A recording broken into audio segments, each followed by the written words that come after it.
Okay, we'll start the interview. Just look in the camera. This is Nate Barad, and we're in Cameron Park, California, with Robert Irwin, and Pearl Harbor survivor, and also a veteran of fighting in 9 battles in the Pacific, and including Pearl Harbor, which I guess it makes it 10 battles. And he also served on the USS Enterprise. And I was wondering, just for the audience, can you explain your experiences with Pearl Harbor? And I know you were, perfect. Come on. Yeah. Perfect. Can you explain, you said that you had special permission and then you entered the Navy at 17, correct? And can you explain you were being... Wait, I give doggy go to okay. house.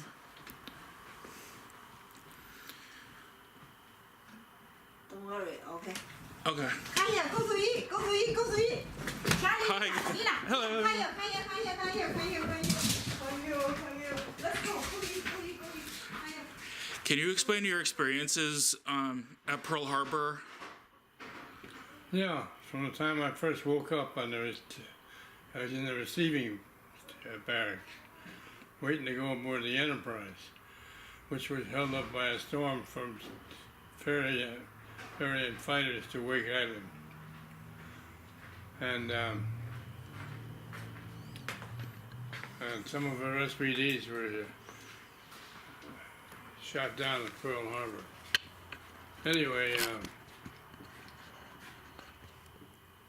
the Japs hooked me up by flying so low they were underneath the telephone wires. So I rushed down in my skivvies in the back of the receiving barracks where there's no windows. And this one Japanese Kate machine gunned us, but all of his bullets hit the concrete overhead. Anyway, the chief came by on a motor scooter stating that this was the real thing. The sailor asked me, I was a kind of a wise guy then. Yeah. And he asked me what the red ball on the wings was. And I said, I don't know, I think it's a sham battle. The red Air Force against the blue. Yeah. Like sort of a game? Yeah. Sham battle was a game. And then the chief came by on a motor scooter and said, this is the real thing, it's an attack by the Japanese. He said, first I didn't know Japanese from ice cream cone. Yeah. Wait, and it was it a Japanese Zero fighter that came over, or do you know what type of Japanese plane it was that you saw?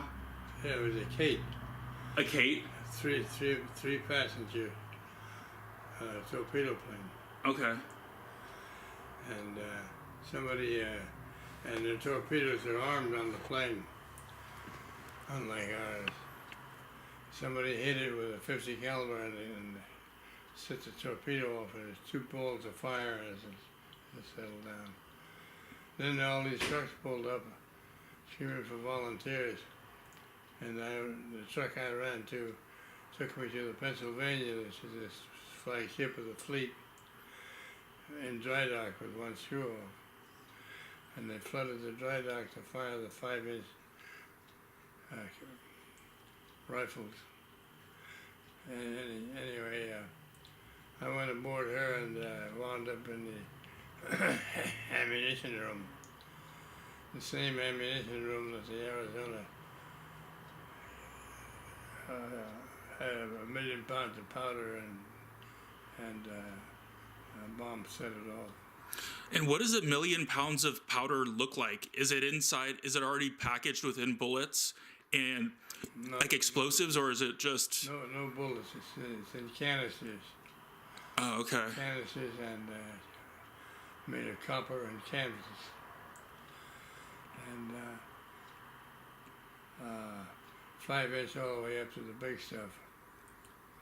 And the compartment that we loaded the dumbwaiter with was small. No further than that stove. And we had a dumbwaiter. We had a dumbwaiter filled with ammo. And as far as you could see was ammunition. So all the doors were open. And we had this dumbwaiter 4 stories high, and a Jap bomb. I'm not sure if it was a bomb or if it was a shell, but they hit it. The Japs hit a destroyer's magazine and exploded, and it wasn't very far away in another dry dock. And that knocked the chain off the hoist, and the dumbwaiter had fallen 4 stories. On boot camp, they say if you drop a shell over 6 feet, immerse it in water immediately. Oh, sorry. Okay. Which one you like? Oh, that'll be okay. Thank you. We have a little bit Water close. immediately. And Thank you. Thank you. so anyway, we sent it back up because it came down 4 stories and bounced once and settled. And so we sent it back up, and I used it in the guns because we didn't have time to tell anybody. And then we got a break, and I went topside and saw my first dead people. And you said that they looked like marble because all the blood was gone. Yeah, when you lose your head and your arms and your legs, and you're blood out, your body turns marble white. And so. Did you feel sick when you first saw the dead bodies? Did you feel? Were you sad, or are you just angry that what had just happened? No, I was just horrified. Horrified, yeah. It's the first time I ever saw a dead body Yeah. in real life. Yeah, and to see him like that, that's even weird, stranger. I was only up there 10 minutes, and then I had to report back down to the ammo room for the remainder of it, for the second flight. The remainder of the war. The remainder of the battle I was in the ammo room. And after the battle was over, and I'm walking back to the receiving barracks, a Marine pointed a .45 at my head and screamed, "Run, run!" He was out of it. So he had a nervous breakdown. He did. Yeah, he did. And so I ran. Yeah. With a .45 pointing at my head and then with a net behind it, I ran. And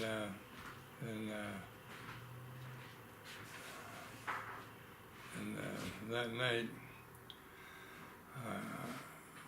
my duty consisted of Springfield.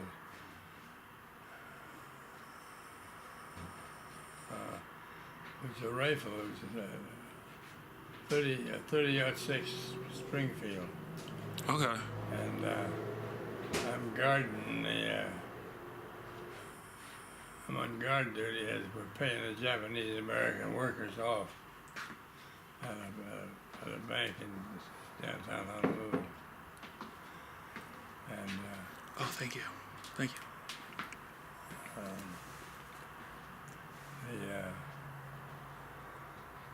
what nobody talks much about was that we were shooting the Japanese American workers,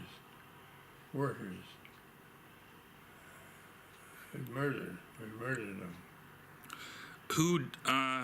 So the Japanese American workers that were there, who did it? Was it the Well, it was done by the Marines. the Marines did it? Marines, And they were just considered untrustworthy, especially being in that area with that attack. It was just considered these are probably traitors type of thing. just because they were Japanese. Okay. They were Americans, but they looked like Japanese. And were there a lot of Japanese that were living in Pearl Harbor? Or not in Pearl Harbor, but in Hawaii at the time? I would say a fair amount, yeah. Okay. Because I ended up speaking to, after when I met you the first time, I spoke to someone who's from Hawaii, and he said that when he was younger, he's in his, I think, maybe in his 60s now. He said when he was younger that sometimes the Japanese would celebrate the attack on Pearl Harbor, and he was very angry about that. Japanese that still lived in Hawaii, that they would sort of honor the Japanese that attacked the Americans, and he really was angry about that. He just told me that as a story, so I was just wondering if there were a lot of Japanese living in Hawaii at that time. I would say there was a lot. I don't know how many, but there was a lot. Okay. And you said you had a job, or you did a thing where you had like an old World War I machine gun, and then you shot it off at night? That was the second night. Oh, the second night. Okay. The second night, they put me in charge. They put me, 17-year-old, in charge of this World War I machine gun. It was an old Lewis with the drum on top. Yeah. And I had two sailors that with me in the bunker. And so I got bored. So I pointed the gun up in the sky and I fired a round of bullets. Yeah. And the whole island went up. The whole island started shooting.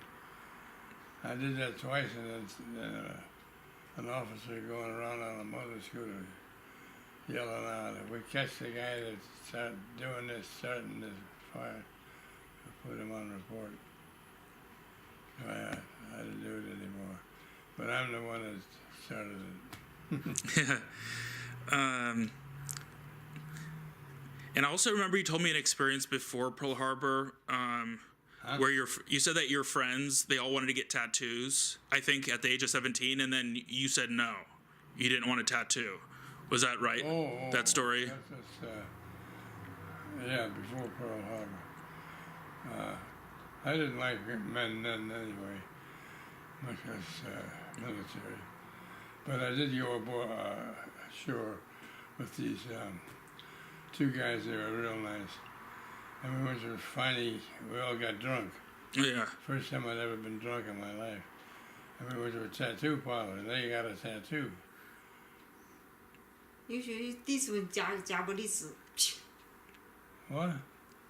Usually this one Japanese. Oh, that's something else. Japanese do this one. That's something else. And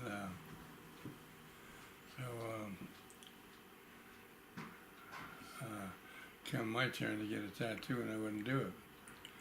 As drunk as I was, I figured I had nothing except a good body, a good physique, and I wasn't gonna mar it with a tattoo. So, and they called me chicken and so on. I just laughed because I could have whipped them both. Yeah. Wait, what kind of tattoos did they get? I don't remember. Okay. And can you explain the sinking of the Arizona? I know you saw the Arizona on fire and the explosion. Can you explain that in detail, when the Arizona was hit and the... Well, I was on a 10-minute break from the ammo room, and I was on top side.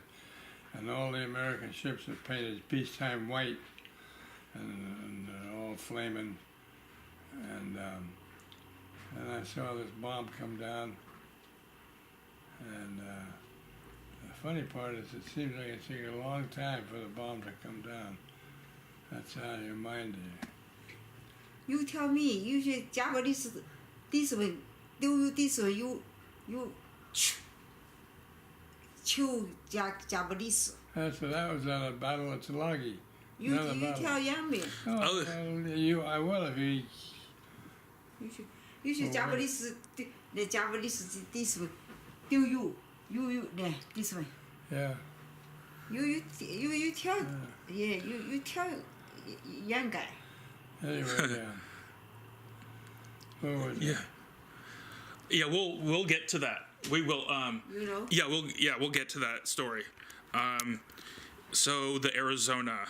You said that I think you went up for a smoke, right? Yeah. You went up to have a cigarette and then. I saw the bomb hit, the one that set off 1 million pounds of powder, and I saw that explosion, and then eventually I went back down the magazine, where I spent the rest of the battle.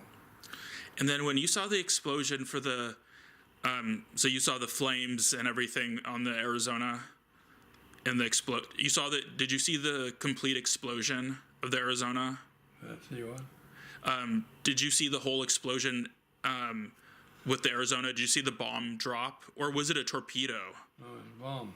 Oh yeah, it was a bomb. Yeah, I saw it. I saw it hit and explode.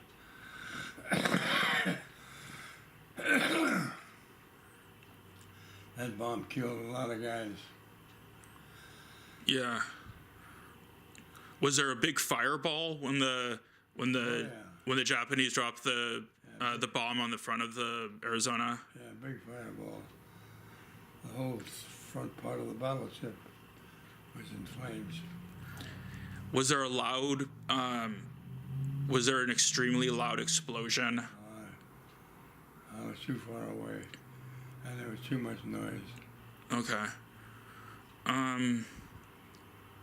Okay.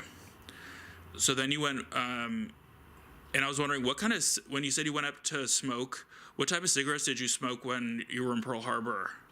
What type of cigarettes did you smoke in Pearl Harbor?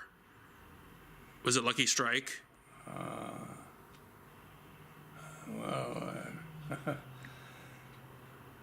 I changed several times.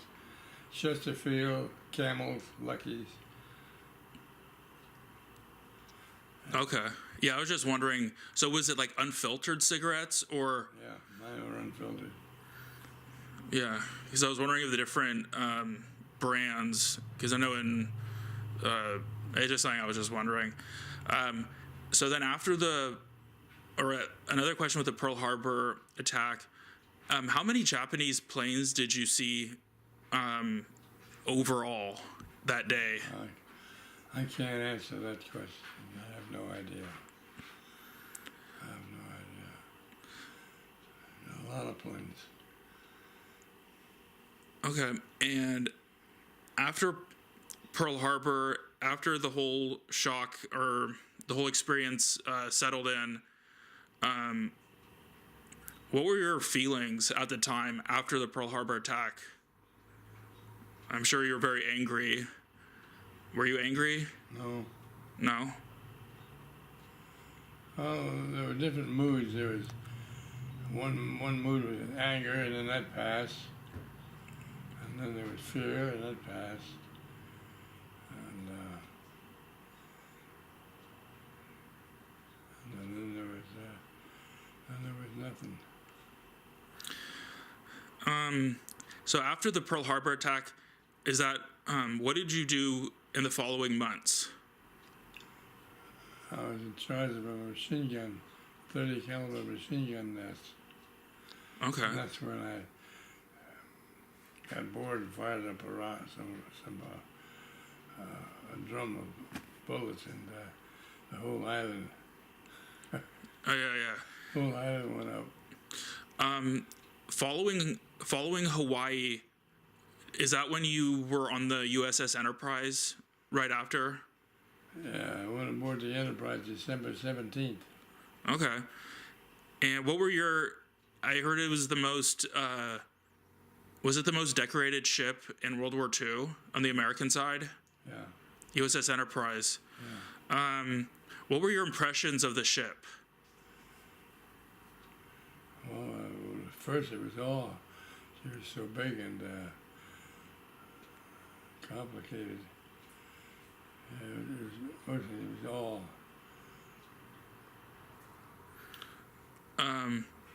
Okay, and how much time did you spend on the Enterprise? 6 months. 6 months. And then I know you went through, I don't know if we can go through all the different battles you were in, but I think there was 9 battles. Can you tell me a little bit about each one? No, I forgot. Okay. But some of them were, we got hit by 80 planes, I think it was.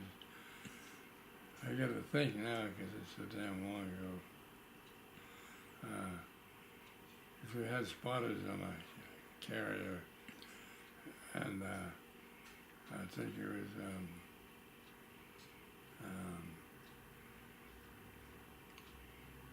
I can't even think of the name. Ruddle Islands. And anyway,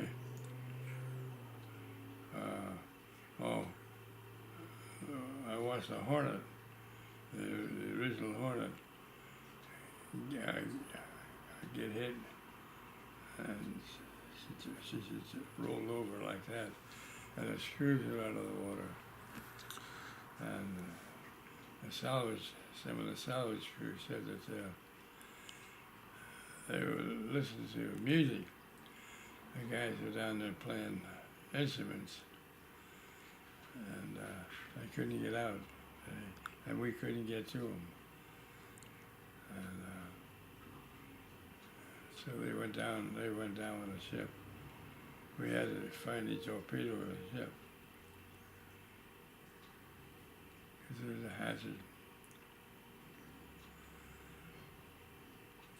But I often thought how I'd have felt if I'd have been in the down below in the Hornet playing music and knowing I'm going to go down to the bottom.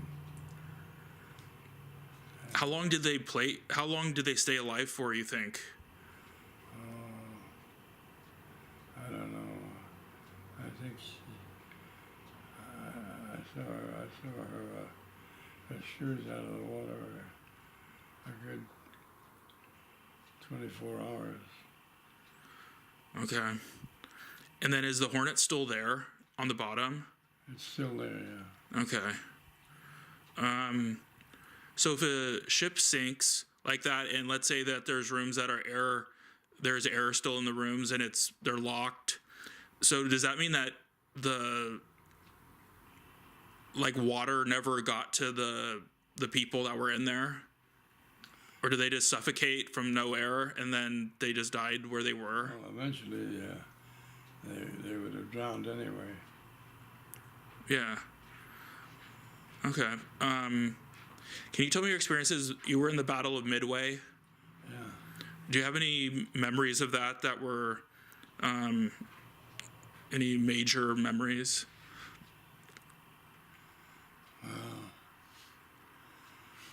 We only took one bomb hit, but our sister ship, I'm trying to think of the ships that was in the battle with us.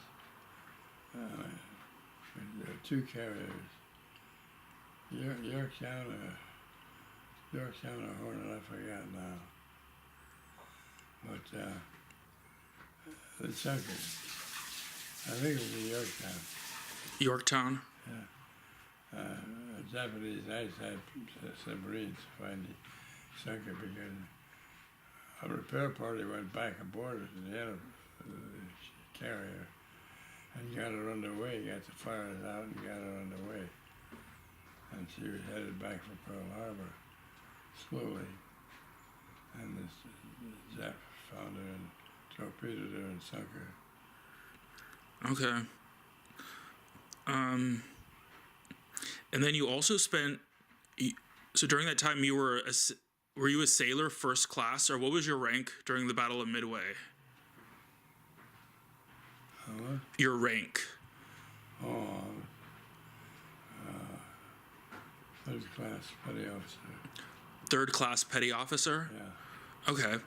And then by the end of the war, by 1945, what was your rank the same?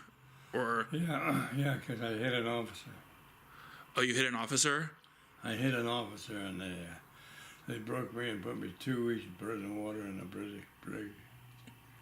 But what did the? I've heard a few stories from other veterans about getting pissed off at the superior officer. Can you tell me that story? If you feel comfortable, you don't have to. Well, I had a sister in Coronado, and I hadn't seen her for a couple of years due to the war. So I got drunk. I drank a whole bunch of ABC beer, and there was an officer on the bus taking me to the gate to go to shore to Coronado, and he was with his girlfriend, my wife, and he came up to me and said, "Hey, sailor, knock off the obscene language." And I told him where he could go, and then I hit him. Oh, you hit him. That didn't go over too well. That gave me 2 weeks bread and water. So wait, the punishment was bread and water for 2 weeks? Yeah, Okay. And so you just punched him in the face? Or yeah. I think I pushed him. I don't think I really hit him. I think I pushed him. I can't.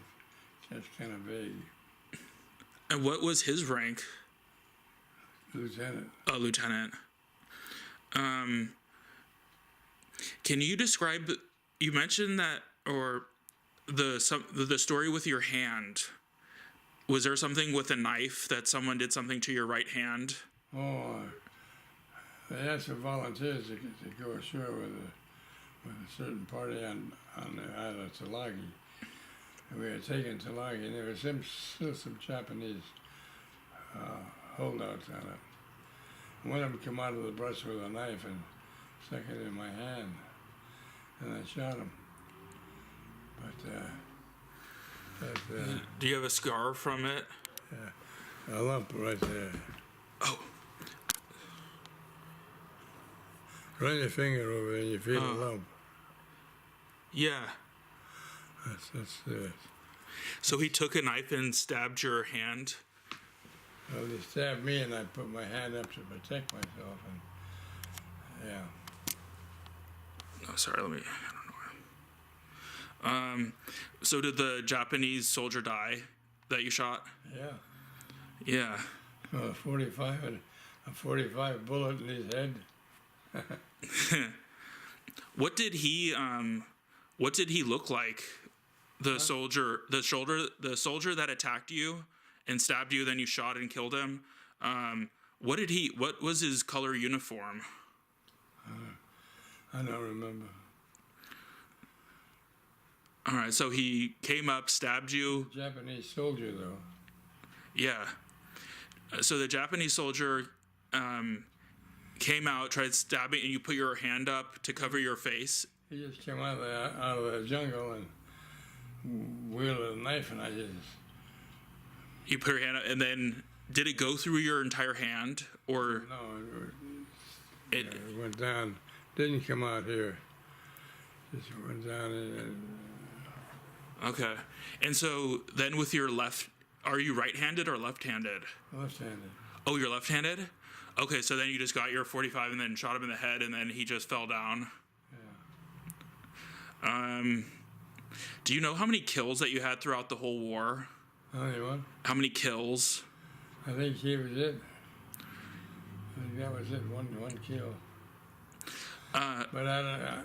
In setting up the ammo from the ammunition room to be used in the guns above, I don't know how many Japs were killed and Oh. what's that? Honolulu? Yeah, Let's see. 就是 Yeah, the Pearl Harbor Remembrance. 2018. Yeah. Let's see. 哎，Will moment I tell my Okay. give you OK， 还有 Okay. more 我看一下，还有 this way。Oh yeah. This one 就是 my husband go to Honolulu. This one 就wait for my husband every day. Oh, okay. Anybody like my husband? Let's see. My husband come here, and 3 people come here. 就 4 people who anybody. Yeah. Oh, yeah, that's a very nice picture. Yeah. I have 2 more. I tell my daughter give you. I don't know. Okay. Yeah. Oh. Yeah, that's a nice picture. How many people? I've been to the memorial in Pearl Harbor one time. How many veterans? Are there several hundred veterans that go? This last one. How many veterans, Pearl Harbor survivors, went? I don't know. Oh. Which is less every year. I Yeah. tell you, two more guy, 2 more guy. Bobby me, yeah, go to Bobby me, go to Hawaii, Honolulu. Just I go every year. maybe. Yeah. Maybe I tell you, anybody go. 那个 Last time I went, 那样 I 就 said 说 there was Robert Anybody 就 last time I went, I said Next time I tell my daughter teach you. Okay. Wow, my husband go to number 1. You go beautiful woman join my husband. Too much war too guy. Anybody she don't know. last time I'm talking to an 就 admiral. 就 Okay. 就 know my husband 外面 Robert Penny Yeah. 是 Robert Irwin. 哦 TV 面就 Robert Penny oh too much people this one people Bobby 就 come here I'm talking. And everyone's clapping. Yeah. yeah 是World War II I'm talking. 7-5 For Christ's I give you sake, see go in the kitchen. I'm talking to an admiral. All right. Talking to him like he was an ordinary guy. And let me see your hat. And he hands me his hat Yeah. and his emblem was a fancy, real fancy gold. An admiral's Yeah. real fancy. I was taken by that. But how old was he? Would you guess? Huh? How old do you think the admiral was? Oh, he looked like he could have been, he was young looking, could have been 60 or 65. All right. And then, and then a couple of years ago, I'm sitting there and people coming by and taking pictures. And there's one guy standing by himself, and he's an American general. And he looked like one of the guys that one of the big hotels that opens doors for people. And Yeah. they said, "You got a fancy uniform." Yeah, they just changed it. They just changed the uniform. And I said, "Well, stand over here with it. My wife wants to take a picture." Oh. And I'm ordering a general around like. I see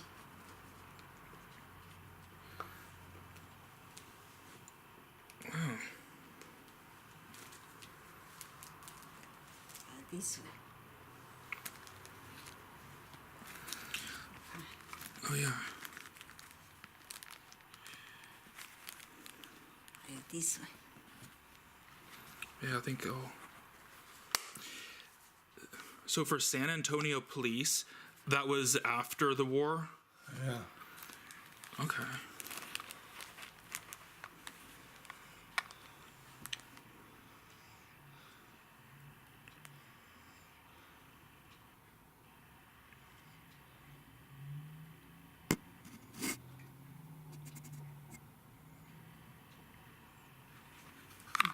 This was.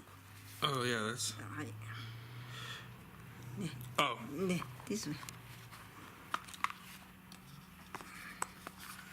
I'm leaving a lot out because I forgot. You also mentioned your experience of when you finally. Oh yeah, that's very nice. I don't know. The camera does this thing where the light goes on and then it blurs a little bit. December 7th.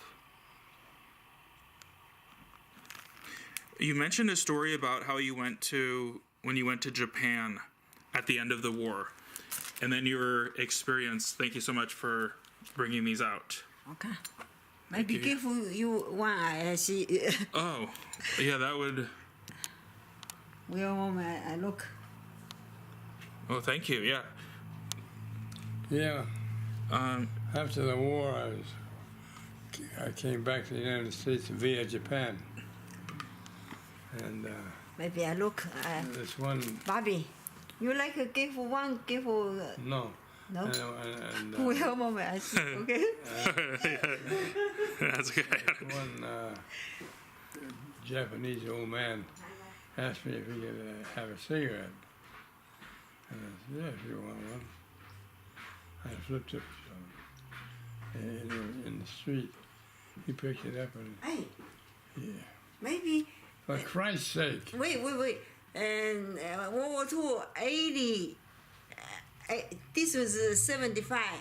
That's 77. 80. Maybe you like follow my husband go to Honolulu. Well, yeah, if I was, I would if I was. Maybe I tell, and maybe next time my daughter see you, tell you, okay? Okay, yeah, because I'll. The only thing is, I'm in about 3 months from now. I'm moving to Los Angeles. English, Lulu. Oh yeah, it's okay. Yeah, well, I'll talk to your daughter. Yeah, we can. Okay. Oh, yeah, that'd be an honor, though. Hey, Okay, sorry, Robert. And he picked it up when he was smoking it. And when I got to China, thousands of Chinese, all begging. Yeah. And the only beggar was that one Japanese. He asked me if he could have a cigarette. I flipped in the street. The Japanese had a lot more pride than the Chinese. Yeah, I remember you saying that they were a very proud people, and they would not beg, even though they needed it. Yeah. Yeah, well,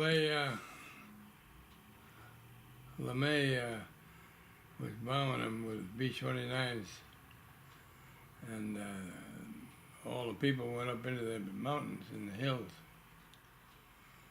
and they said that the bombs, they looked beautiful, they were in parachutes. We practiced with these in Nevada, incendiaries. And so we finally got the incendiary that we wanted, and they're all floating down on parachutes. And the Japanese woman they were interviewing said it was beautiful. They were deadly, but they were beautiful. The incendiaries? The incendiaries that were, the B-29s dropped in parachutes. I know you were. Oh, yeah. They had no more cities left. We'd burned all those cities to the ground in Japan and showed up in the mountains, hiding.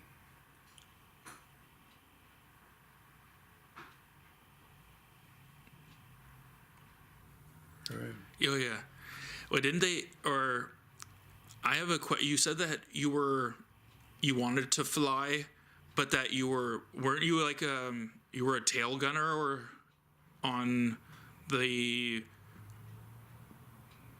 I want to say Banshee. I don't even.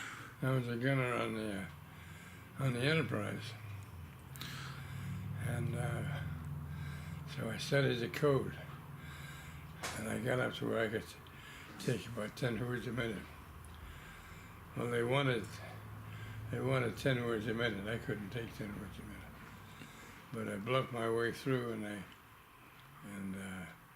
so they put me in officers' mess hall, and I'd practice code. Okay. And when I got up to about 10 words a minute, I got up to more than that, because then they put me in. When I got into ship's radio, I was taking about 17 words a minute, and I had to strain to do that. Eventually, they got up to 22 words a minute, and then they couldn't write any faster. I needed a typewriter when you get over 22.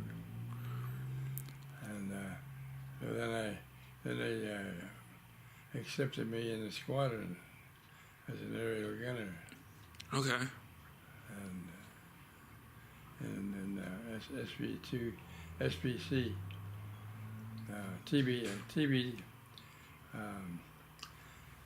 SBD in that case. Oh yeah. That's when I was flying. I was a gunner. And my pilot was only a couple of years older than me, and he taught me how to fly that.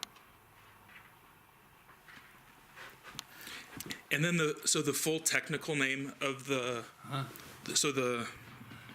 What? the full technical name of the airplane was.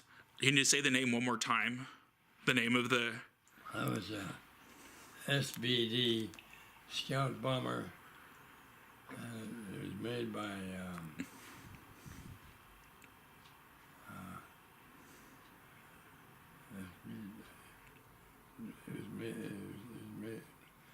SBD Was it Douglas or Northrop and Boeing? it was made by Douglas. SBD Scout Bomber by Douglas. This time give you, yeah. This time give you, okay. Okay.